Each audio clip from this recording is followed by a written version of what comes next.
Buenas tardes, psicofrikis. Soy Andrea García, psicóloga de AEPSIS, y en el vídeo de hoy me gustaría hablaros de las diferencias de género en TEA. Para quien no sepa lo que significa las siglas TEA, es trastorno de espectro autista, que es como se denomina ahora lo que antes se llamaba autismo. En primer lugar, me gusta introduciros un poquito para los que no estáis muy familiarizados con este trastorno o con este tema.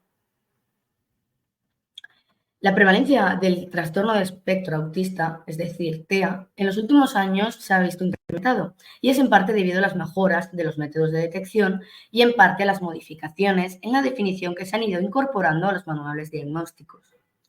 El autismo forma parte de los trastornos del neurodesarrollo, que se han considerado durante mucho tiempo que tiene más prevalencia en el género masculino.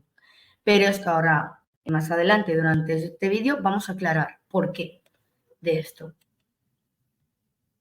Por esta prevalencia en este género. En muchos casos, las mujeres no siguen el perfil masculino típico del trastorno y esto mismo puede afectar negativamente en su identificación y diagnóstico. Las distintas explicaciones que se han dado a esta cuestión apuntan a unas determinadas diferencias de género en las manifestaciones sintomáticas del trastorno, es decir, en los síntomas que manifiestan los pacientes, unido a que las técnicas de evaluación que se han venido utilizando han sido mayoritariamente diseñadas pensando en una muestra con varones, con el género masculino, y por tanto hay una mayor precisión para la detección en el caso de ellos. Pero ¿qué ocurre? Que también es menor en la detección en el caso del otro género, ¿no? Del femenino. Esto quiero comentaros de que es bastante común en ciencia, es decir, se ha visto en diferentes trastornos, en diferentes también afecciones físicas, como puede ser el infarto de miocardio, que siempre se han estudiado muestras con varones y se han visto que en el caso de las mujeres tenemos síntomas manifiestos diferentes, lo cual que se ha habido con una consecuencia que hay una peor detección o una detección más tardía, incluso mal diagnosticadas. Y esto es causa, pues claramente, del machismo, ¿no? Que esto lleva arrastrando esta lacra desde el comienzo de, digamos, de las investigaciones en ciencia, desde el comienzo en sí de la ciencia. Al principio era algo que solo hacían los hombres y no nos permitían las mujeres, por tanto solo se estudiaban varones. Lo bueno es que se ha estado investigando, se ha estado viendo las consecuencias nefastas de estos hechos y se está intentando remediar.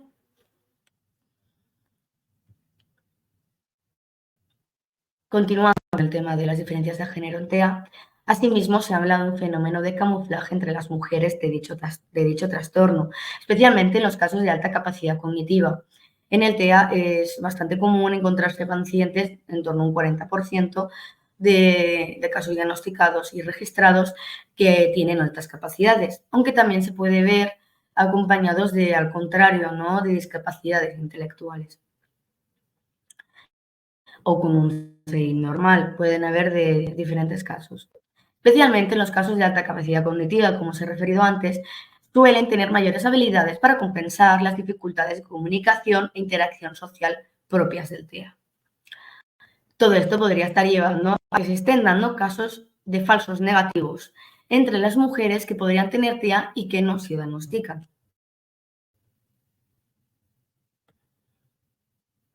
De hecho, quiero ahora hablar de la conceptualización del DSM-5, que es el Manual de Diagnóstico y Estadístico de los Trastornos Mentales, en Psicología y Psiquiatría. Y nos define el TEA como un trastorno de neurodesarrollo, como os he dicho anteriormente, que está caracterizado por una serie de criterios. Todos los trastornos del DSM-5 los definen en una serie de criterios en los cuales se tienen que cumplir y tienen que coincidir varios de ellos para que se pueda efectuar el diagnóstico. En este caso en concreto, en el TEA, son los criterios. El criterio A nos habla de dificultades en la comunicación social y en la interacción social. No se comunican ni interaccionan de manera habitual. También es visto con el contacto visual. Nos habla de patrones restrictivos y repetitivos de comportamiento, intereses o actividades. Ahí es como son los famosos conocidos rituales dentro del TEA. En eso es lo que se quiere referir a comportamientos repetitivos y patrones restrictivos. Criterio C. Que deben estar presentes estos síntomas desde las primeras fases del desarrollo, aunque pueden no manifestarse hasta más tarde. Y por último, el criterio D, que nos habla que cuyos síntomas causan un deterioro clínicamente significativo en varias áreas importantes del funcionamiento habitual de la persona.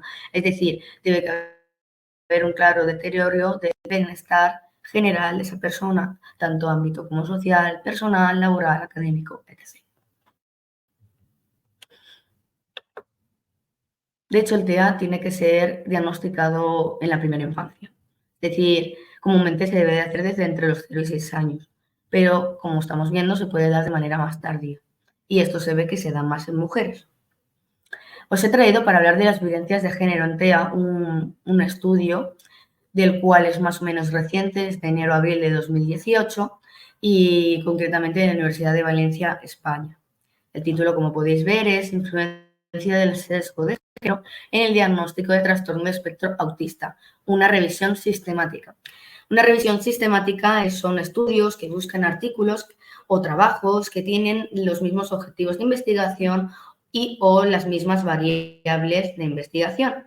Y se estudian a partir de de unos estudios, unos artículos revisados y aceptados para esta revisión, se estudian las similitudes y diferencias entre ellos para poder sacar una serie de conclusiones, ¿vale?, en base a nuestro tema de investigación.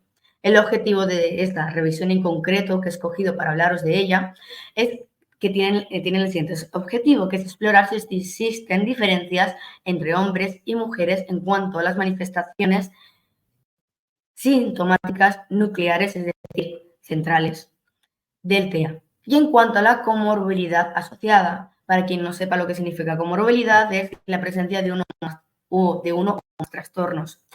E indagar si estas diferencias de género se deben a los diferentes métodos de evaluación con los que se recaba información sobre el TEA y con los que se efectúa su diagnóstico. Respecto a la metodología, en este caso, en este estudio, en esta revisión, se recopilaron un total de 26 artículos en esta revisión sistemática. Las variables que tuvieron en cuenta fue el sexo, la edad, el CI, la sintomatología y la comorbilidad. Vale, ahora os voy a hablar de los síntomas nucleares del TEA. Se pueden observar, respecto a todo este estudio, esta revisión sistemática, se pueden observar diferencias en algunos de los síntomas nucleares del TEA, especialmente en los de tipo social y en menor medida en la flexibilidad cognitiva y por último en los aspectos del lenguaje. Vamos a comenzar con la sintomología de naturaleza social. Los niños, se ha visto, que prefieren relacionarse con niños del mismo género, lo cual también es típico en la muestra de, digamos, de población normal, digamos, sin ninguna patología o trastorno del neurodesarrollo. En cambio, las niñas con TEA tienden a relacionarse con otros sujetos con TEA, ya sean niños o niñas. Es una diferencia que han encontrado respecto a la naturaleza social. Luego, las niñas con TEA eran elegidas menos veces como amigas, confirmándose así que las niñas con TEA no fueron aceptadas ni rechazadas, sino que fueron ignoradas. Es decir, tienen más probabilidad para estar más ignoradas dentro de una dinámica de clase, ¿no?, de colegio, no tienden a tener tantos amigos o amigas. Otros autores destacan que las niñas con TEA demuestran tener mayores habilidades sociales que los niños, fenómeno que posiblemente se puede explicar por el beneficio que se asocia habitualmente a los rasgos femeninos. Es decir, siempre se ha sabido que por estereotipos de géneros nosotras tenemos más desarrollada la inteligencia emocional y eso es algo que claramente se ve influenciado, se ven esas consecuencias a la hora de relacionarnos. Tenemos más facilidades, en resumen. Los niños, también debido a estos sesgos de género, se relacionan de manera diferente, ya que no tienen tanta emocionalidad manifiesta en sus relaciones. Pero esto es todo debido a estereotipos de género. No es una norma ni es debido a ninguna causa biológica. Siguiendo con nuestro tema, según esta postura, integrada en la teoría del camuflaje de Ewing, la teoría la cual es de 1981, es probable que las mujeres desarrollen una capacidad para ocultar sus inseguridades sociales, presentando una serie de fortalezas que pueden llegar a ocultar sus impedimentos sociales y contribuir así a un diagnóstico tardío, según el estudio de Grindler, de 2014. De hecho, las niñas recurren a imitar las interacciones sociales de los adultos durante la infancia para crear y mantener amistades. Sin embargo, en la adolescencia es donde la complejidad de las relaciones aumenta y se hacen evidentes sus dificultades.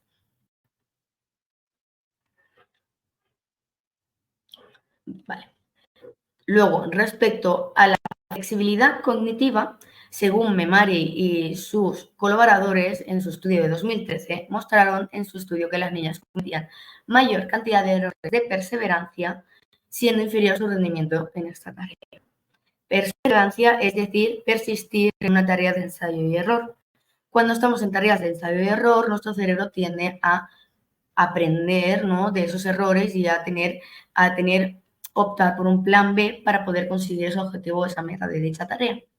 Cuando se ve errores de perseverancia, se está viendo que hay una rigidez mental. La rigidez mental nos impide ver diferentes caminos que nos pueden llegar al mismo objetivo o a la misma meta. Por tanto, esto se puede traducir en que se ha observado, al menos en el estudio de memoria de 2013, que las niñas, es decir, el género femenino, tienen mayor rigidez cognitiva que los niños. Y respecto a las habilidades lingüísticas, no se han encontrado diferencias significativas. Esto se traduce que las principales dimensiones de la competencia narrativa son similares en niños y en TEA con TEA.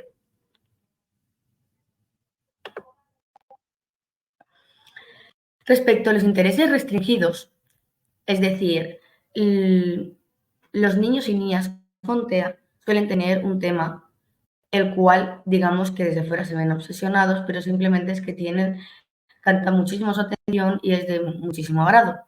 De hecho, se suele utilizar estos temas para influenciarles en sus rutinas y conseguir también porque las rutinas les ayudan a tener cierto orden y tener cierto equilibrio, ¿no?, en su día a día.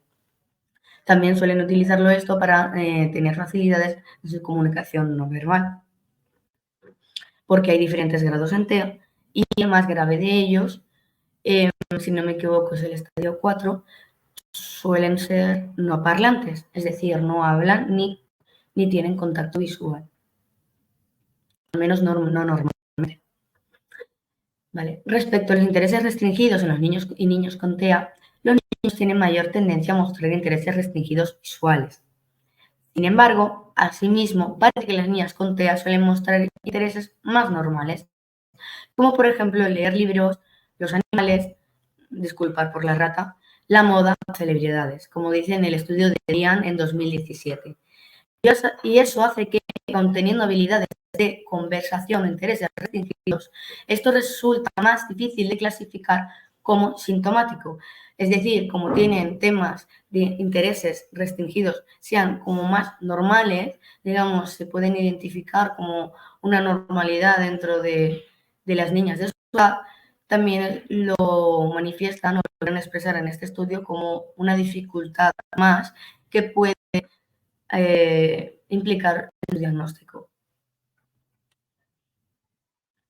Respecto a la comorbilidad asociada, la literatura revisada señala que las mujeres presentan un número significativamente menor de trastornos asociados al TEA, quienes pueden acumular 2 o más diagnósticos comórbidos, según el estudio de Stacy 2014.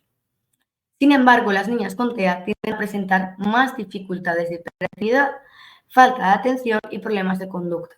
Y a su vez pueden presentar más problemas de sueño, ansiedad o depresión que los niños con TEA. Respecto a la evaluación de la muestra, de las diferentes muestras de los 26 artículos seleccionados en esta revisión sistemática, la mayoría de los estudios en este artículo han evaluado las diferencias de género respecto al proceso de evaluación y diagnóstico de TEA. concluyendo que son debidas a varias causas, como es la heterogeneidad de la muestra, resaltando además la importancia de tener en cuenta factores como el CI o la edad, entre otros.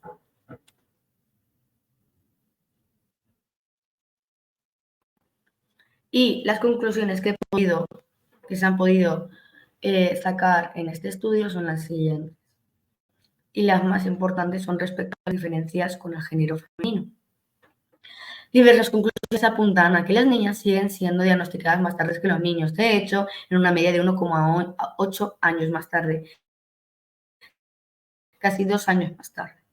Para este fenómeno plantean la hipótesis del camuflaje de Wynne, como he mencionado anteriormente, indicando que cada vez resulta más difícil para las niñas ocultar sus síntomas del TEA con el tiempo. Es decir, pasan más desapercibidos durante la infancia, pero en la adolescencia y edad adulta es cuando se ven más esas dificultades más notorias, y implica una asociación más compleja, ¿no?, a medida que crecemos. Por otra parte, algunas niñas con TEA no cumplen a menudo con el modo de presentación de dificultades sociales prototípicas del TEA. Por ejemplo, interactúan con niños más pequeños, cuando las niñas suelen interactuar con niños más pequeños, entonces no se ve tanta esta dificultad que puedan tener a la hora de relacionarse. De hecho, estas diferencias de género en la conducta de juegos sociales, como otras diferencias de género relacionadas con el comportamiento social y ritual, pueden interferir en el diagnóstico, como podemos observar, ¿no? Además de recibir el diagnóstico más tarde, puede darse casos en los que siquiera son diagnosticadas. Esta elevada proporción de hombres frente a mujeres en el TEA se explica por algunos casos como un sesgo hacia un estereotipo masculino del trastorno. Es decir, este sesgo que se tiene hacia el estereotipo masculino provoca que algunas niñas puedan perderse en el diagnóstico.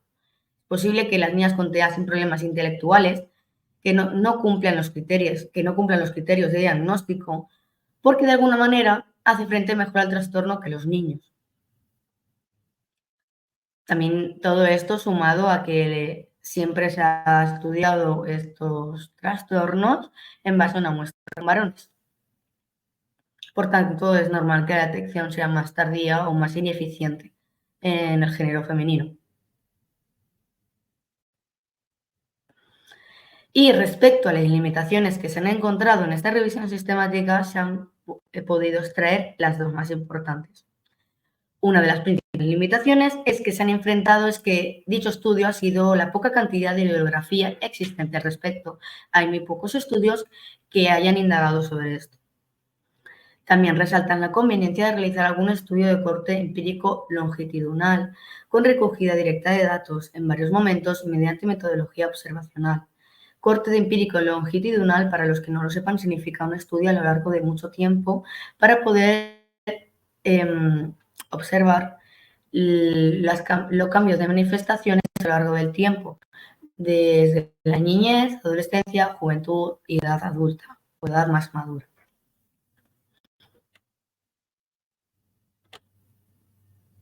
Y muchas gracias por vuestra atención.